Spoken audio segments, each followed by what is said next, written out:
It's not exactly your normal camping trip. A University of Arizona professor co-invented a portable inflatable tent that can be used underwater, an invention that made quite the splash on Shark Week.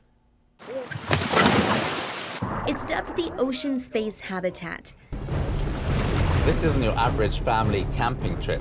University of Arizona Professor Winslow Burleson says he worked with professional diver Michael Lombardi to invent this high-tech underwater tent. I had this idea that if you were to go to the Great Barrier Reef, that instead of coming up every day, you might be able to go through a series of tents and spend 3 or 4 days underwater. So you're part fish is what you're telling me.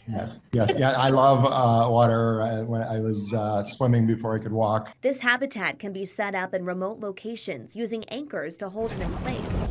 It's showcased in the episode The Great Hammerhead Stakeout, which debuted on Shark Week. The episode follows a shark scientist and ex-Special Forces diver as they use the habitat to investigate reports of huge hammerheads moving in near a remote island in the Bahamas. Normally you have to surface between each air dive, and that's massively restricting on your ability to observe sharks underwater. This tent gives us the ability to dive day and night repetitively. It's going to break the boundaries of what we can see and observe of shark behavior.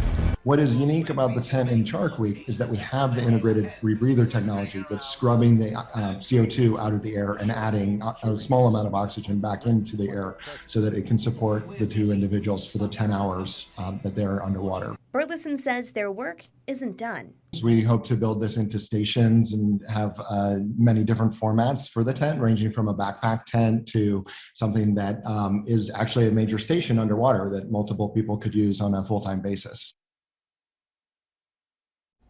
Burleson says this habitat and anchoring system is portable enough for divers to travel with it in their checked luggage. And as he works to expand this project, he's also working on something else at the U of A.